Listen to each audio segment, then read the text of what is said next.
Tem um cachorro aqui cadeirante. Oi, cachorro.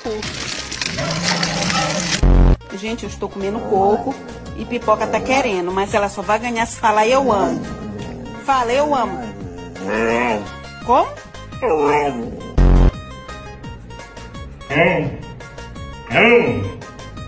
Aquele caldinho de cana, aquele pastel, aí no cardápio tá: não alimenta o Júnior.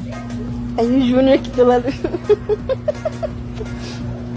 tá muito magrinho, tem que dar comida pra ele. É o novo funcionário aqui da oficina, mecânico Salazar. Isso aqui é desenrolado, ele fareja o problema.